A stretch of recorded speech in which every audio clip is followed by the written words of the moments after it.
intidaaf dhatee jedhee bakka inni jiru sanatti gaafatamu inni baqateera waan ta'eef. Kanaaf danda'amaa taanaan Jimmaa Lijoo ofirraa mucaan kun namoota hedduu ijoollee maqaa qaban feemasoota haa ta'u maalis haa ta'u nyaatee fixee jira. Mucaan kun mataan isaa nagaa mitisa jedhamu kanaan hin fudhadhu.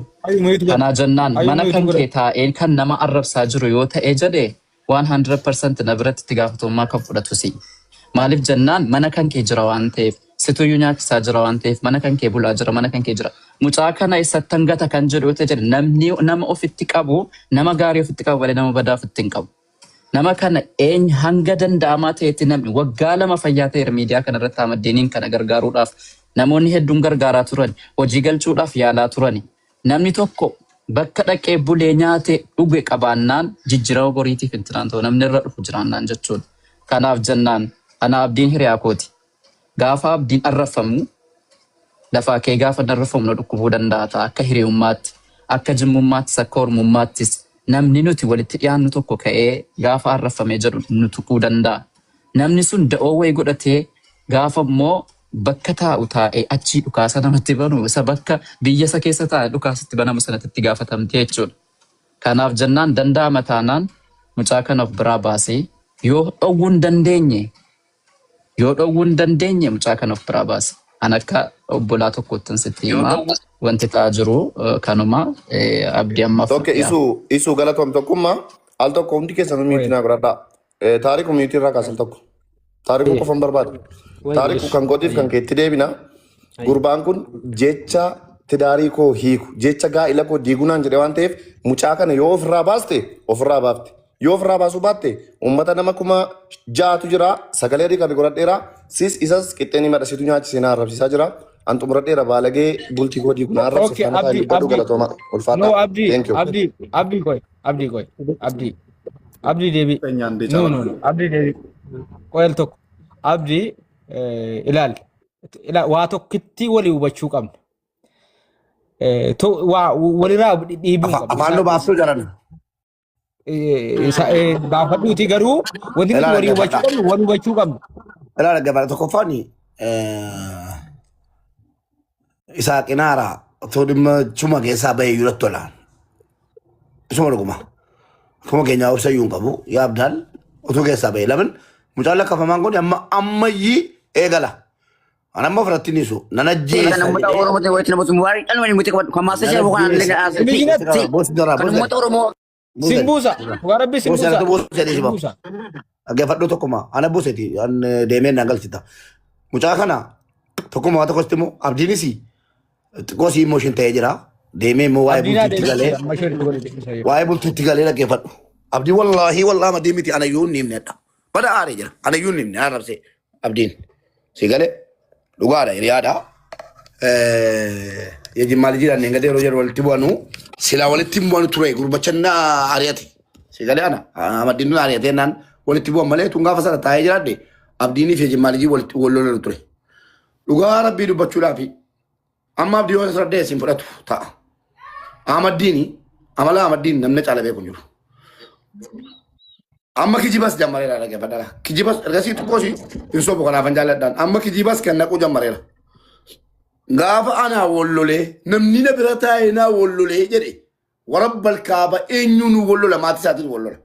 An maaltu kufee asirra maaltu jige maal goote kana goote nyaattee taa'u deddaa maleen fedhu ciisee fedhu deemee fedhu ka'ee nan lallatu waa'ee nama mana keessa na wajjin jiraate beeka jechuudha. Namni wajjin jiraate immoo 10,000 si galee Kairootti ijoollee na wajjin jiraatan jiru Suudaanitti jiru Isaak Zeenus kunootidha. Isaak Zeenus hin beeka. Anni yaa abbaa kanaan jedhu mana keessatti naman. Lafa ka'ee ana hudhana qabuudhaa ka'ee mana kootti tokko jedhe. Rakkoon nama inni bira qubatu Jimmaa Lijii tontan faradu dhawwuu kontirool gochuu danda'a. Garuu akka inni yaabbatu nan beeka deebi'ee yoo Jimmaa Lijiin Ahmaddiiniin dhiisi jedhee dhawwee Jimmaa Lijiinuma eegalala.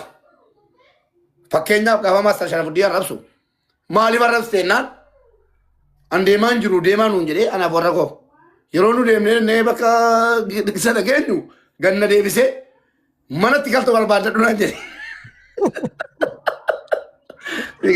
Manatti galtu barbaadadhu jedhe. Isuma dhugumaan rifadhe maaliif rifadhe beektaa?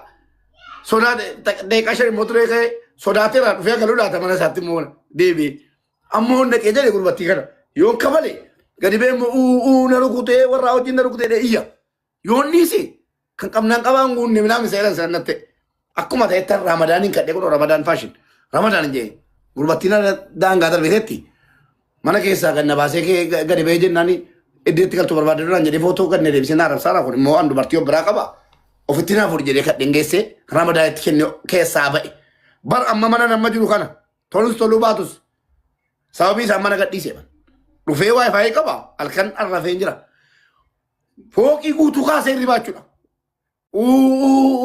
Waayifaayi baratee laayifiidhaan nama rabsee fixee maal jedheenaan poolisii dabalanii amma na gadhiisifame walumaa galatti Ahmaddiin nama bira jiru cubbuun ajaadha nama bira jirus maatii isaas hin dhaga'u gaafa arra bahee gale rakkoon immoo maa inni namni bira jiru yookiin maaliif dhowwuu hin danda'a dhowwuu yoo molii dhiyoo shanya'uu danda'a kanuma la dhiisi jechuudha diree miti shanya'uu kanuma.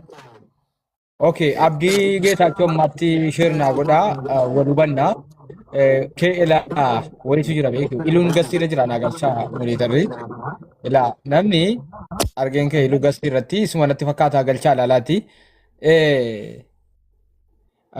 Mubarak waa tokko tu jira beektaa waan baasee dubbachuu na qaqqabaa jiru. Eessatti kenna ila isa kanas miidhuun barbaannu jechuun waan nagaa buusuu dandeenyu mucaasa jimmaa lijjiiru kana deebii obboleessoo ani hin beeku Mubarak nama kan. Abdiila dabe kamalee tokke siin gabaabsa yejimmaa lijjiittira waliin maalan jedheni walitti dhaanna beektaan haada wala abdiila wallolu jara gadda gaafa jara wallolanu giddu galee walitti dhawuu ka'ee natti mufataa laata abdiin jedhee kun obira battan dubbadha yejimmaa lijjii biratti natti mufataa ammoo jedheen dhiisee wallahi da waleen mottaasa jechuudha. Har'a yeroo abdiin rafame jedhu footoo isaa argeen fiigee dhaqee Ahmaddiin hin jedheen taphachiisaa dhaqeetanii qaamee kaasii biyya kanatti wanjalaa footoo namaa gad deebisuun bukkirinnaan sorba linna jedhu anas bilookii fuudhee akkaawuntii godhaman jechuudha. Bilook ofirraa godhee uummata irratti nama kumaa dhibba fudhate na geggeessi. Achuma jimmalii dabalee ilaa mucaan kun gaarii hojjetaan jiru si'i jedhama Ustaaz Zamzaan Baranan jedhee ilaa waan iccitiin keessaan itti jechuudha. Ustaaz Zamzaan Baranan namoonni bira taa'eeru naa rabsiisaa jira jennaan lakki mucaa miskiina deessirraa dhawwe amma kana fakkaataa jira yoo inni siin hin bulle obbiraa geggeessin jeenna kunoo amma san dawwala jechuudha.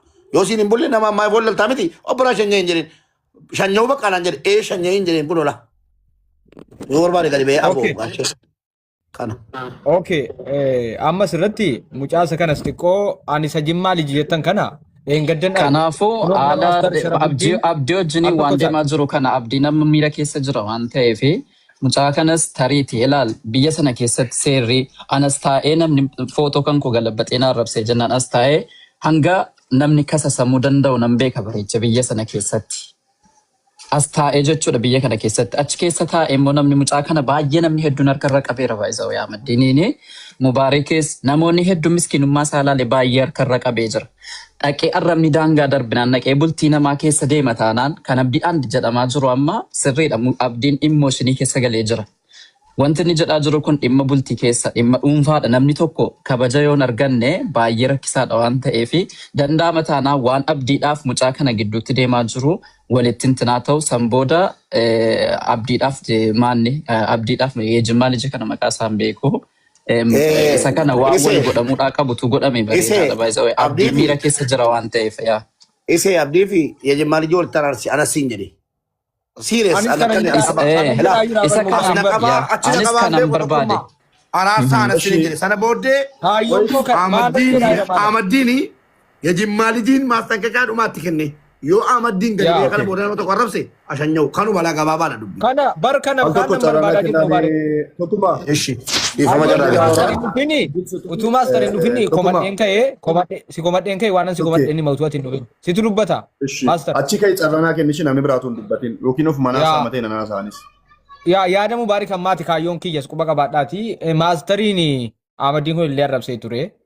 Gaafa sana mana Mubaarak jira ta'e hin beeku. Waa'ee sana kaaseen ture. Mubaarak quban qabu. Akkuma kana mana Mubaarak keessa taa'ee maastariin arrabse. Amma fakkeenyaaf Mubaarak gaafa sana maastarii waa tokko hin jenne. Hin arrabsine maastarata akkana hin jenne kana sana hin jenne. Tarii namni walitti muufachuu danda'a yaada keessa. Gaafa sana jechuudha. Garuu mucaan kun mana Mubaarak keessa taa'ee maastariin arrabse. Namni akkamitti hubatee akka Mubaarak itti maastariin arrabsiise itti hubate. Sana booda Mubaarak maal godhee mucaa manaa baase jechuudha. muci mana baase garuu mubaarik arrabsi hin jenne quba qabaadhu. Sigalee mubaarik dhaqin arrabsi maastariin hin jenne utuu irra jedhe ta'e manaan baasu. Akka waan mubaarik ergeetti mubaarikitti duulte jedhee maastariin kana waan jedhe waan nu arrabse kadheen dadhabetti na araarsiyyuu jedhee kunoo maastara jira. Waa'ee kana akka kaaseen ture maaliifan kana kaasee mucichi mana Yejimmaa Liji kana keessa taa'e akkuma mana mubaarik taa'ee nama arrabse kana. Abdii fi Yejimmaa Lijiin kun sababa walitti bu'aniin malee utuu jira araarsine mucichi waan kana fakkaatu kana duras hojjetee ture. Sigalee tarii mucichi kun rabbitu nu arga cubbuu dubbachuun hin ta'u. Mucichi kun tarii abdii arrabsis hin arrabsinis jechuu danda'a. Rabbitu beeka. Sigalee garuu abdiin akka dhuunfaatti mucaa walitti bu'ee waan jiruuf abdiin araarsinee bari ijoolleen kun tokkuma qe'ee tokkotti galu quba qabaadhaa asumaanis qe'uma tokkotti galu. Ijoolluma qe'ee tokkooti isinii galee walirraa fagaachuu osoo hin taane mucaa Yejimmaa Liji jedhu kanas na bira teessee maqaa abdiis ta'e suuraa namaa maastariis mubaarikis hin fayyadaminoo kana didde manarraan si baasaa. Suuraa nama maxxansite kaasii yoo hin kaafne mana kiyyaan si ari'aa dantaa keetii jedhee mastaaqaqee Ahmadiinitti kennaa jechuudha. Eenyu Yejimmaa Lijiin kun jechuudha. Saayiba maastar fakkaata maastar kana gochisiisa biyyatti saayiba maastar waan tureef. Utuma nu dide maastariin gochisiisa jechuudha. Mucaan qaamaan maastariin hiriyaadha jechuudha. Yejimmaa Lijiin maastar natti mira waan ta'eef qaamaan wal beeku akka keenya miti waliin tura waan ta'eef jechuudha. Innaa amma gaabdiin maal gochuu qaba? Mastaaqaqaa Yejimmaa Lijii kanaa kenninaa jechuudha. Maal goon? Suuraa abdii fannifates ta'e kan nama biraa na bira teessee arrabsite kaasi. Na bira teessee nama arrabsin. Yoo kana booda immoo na bira teessee nama arrabsite ta'e sin baasa mana koonteessu eddeefete teessee immoo arrabsu ani hin beeku edhetti gaafatamummaa ofirraa buusaa jechuudha. Kanaafan deemaa jira maastaritti fufuu Yejimmaa Lijiin immoo asumaan saayiba maastar akka ta'e maastartu natti hime jechuudha fi barakallaahu fiikum maastar sii kenneera maayikii. Al tokko daqiiqaa lama yoo danate daqiiqaa lama dubbadha. Of gochaa obsaan dhaggeeffadha namoonni kumni ja'a jirtanu. Guyyaan tokko seenaa darbirraan kaasa Mubaarik wajjin akka carraa walii galuu dhabne yaada keessa jechuudha walitti buune gaafa walitti buunu mucaan sun isa bira ture mubee waan hin galateeffadhu hin qaba. Utuu mucaan sun sanaan booda nama biraa hin arrabsine mubee qimii qabeetan ta'an ture. Sanaa booda mucaan nama hundatti darbee duula mubeettis duuluu eegalee bakka wanni kun isa mitiin jedhee garuu gabbeenni waan ture ammas mana kootii ari'adheera waan jedhu dubbate already akkuma edisiin ari'ate. So wal fakkaataa wayitu uumame ammas yaadnu irra jiru kun waan wal fakkaataadha. Itti aansuudhaani amma obboleessi kan koo kuni tarii mucaan kuni yaa ilmuma Oromooti ilmuma Jimmaati. Ijoollee keenya maaliif akkanatti roorrifama maaliif akkana iddoo taphaa mucaa kanatti taphatama maaliif akkas hundi nutti qoosee baa waan jedhutti dhaga'ameeyyi tarii bakkeerraa fuudhee mana ofii galchee akkasitti wajjiniin cinqamaa ture. Amma kaataree akkuma isin argaa jirtan wanti ta'u ta'ee jira. Wannan jechuu barbaade maanne dhingadda akka carraa taa'ee abdii wajjiniin walitti bu'ee viidiyoo mucaa kanaa isin argisiisuuf ani barbaadaa ture.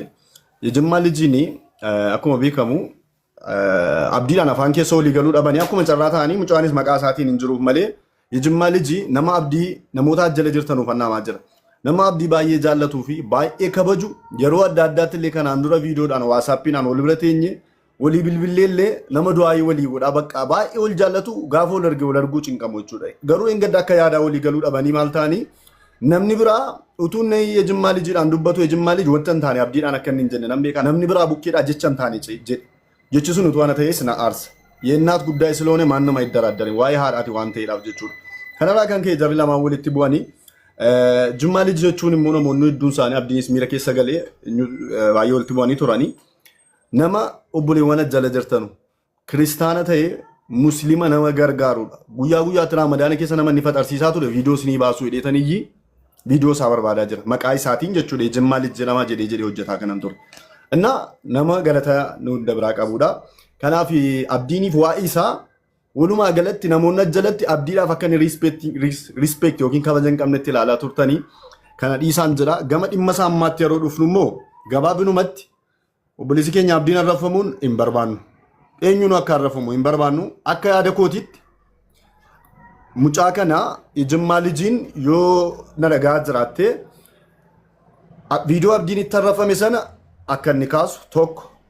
Viidiyoo dhiifamaa lammaffaa akka inni hojjetu lama. Kun hin godhamu taanaan si wajjiniin waan hundayyuu akka inni hin qabaanne waan kana irratti yoo yaadni koo kun sii ta'a ta'ee muyitii kaastee jecha tokko akka jettuun barbaada. Fixeeraa abdiinii fi si gidduu immoo jibbi biraa dhimmi biraa hin jiru. gamanu maalatti nama qulqulluudha. Kanallee mee yaada kan kennuu qoodi. Kana gochuun dandeessa haa gochuun danda'u yoo jette immoo gara biraatti deemu. Carraanaan kennitaa tokko.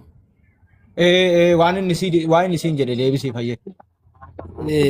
Tokko isin murteessinaan mucaa kana namatti siqatatti beeka baay'ee amma afaan kanaan haasa'uu hin danda'u bicuu si rakkina qabaa mucaanii ittimnaanis nama dhaga'u miti. Laatuun amma dhaqee viidiyoo kaasee giddiidhaan mana dhaqee viidiyoo harkaa fuudhee irraa dallatee maal jedhayyuu nama dhiisu miti mucaan beektaa. Ittuma deebi'a boor bultii 2-3 dhiisuu danda'a. Garuu bultii 2-3-4 booda hinuma itti deebi'a mucaan. Kanaafuu yoo isin walii galtanii mucaa kan of biraa baasii of bira keessee nama biraan arrabsiisin nama kamiyyuu akka hin arrabsu hin beeku hin barbaadu ana abadan.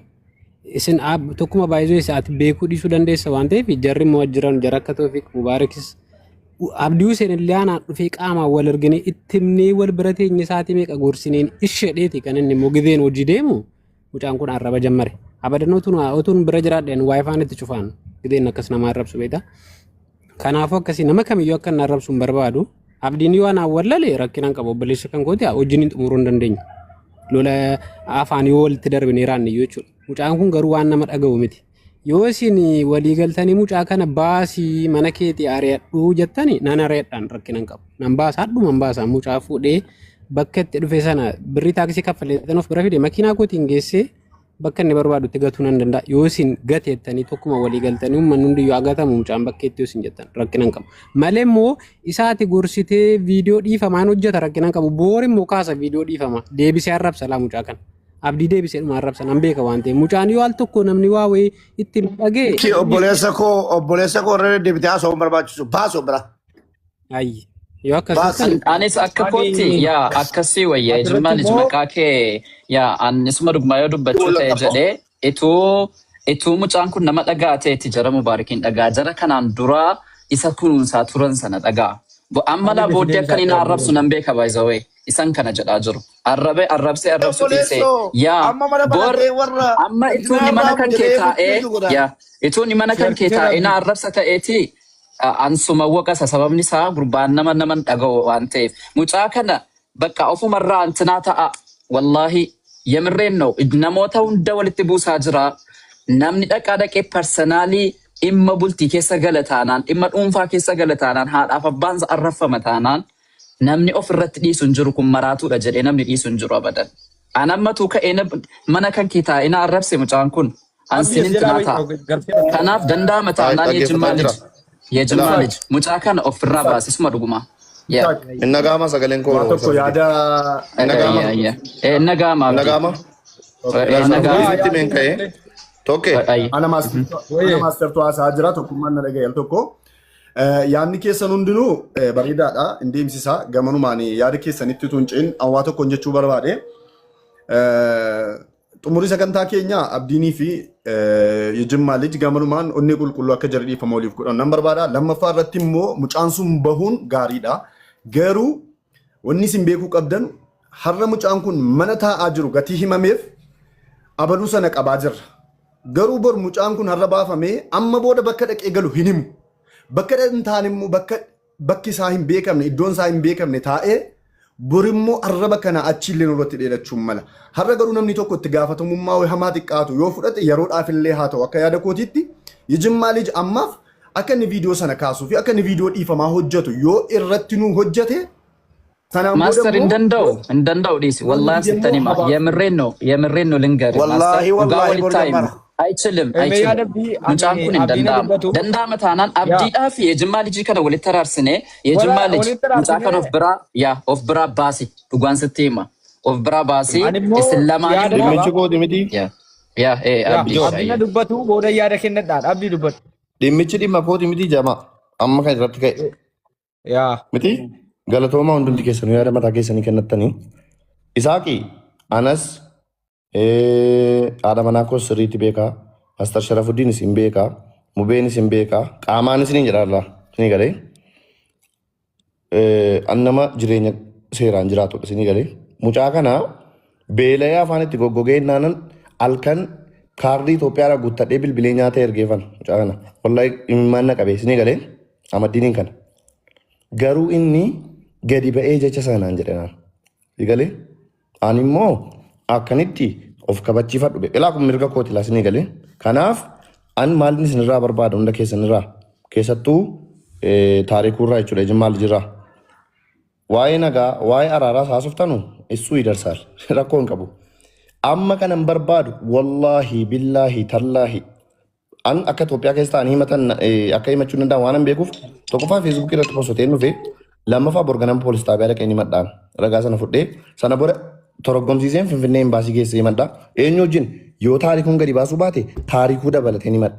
Yoo amma taarikuun mana ofii keessaa gadi baase taarikuu faana waan jiru dubbachuu dandeenya. Yoo amma mana ofii keessaa gadi hin baasne warabbal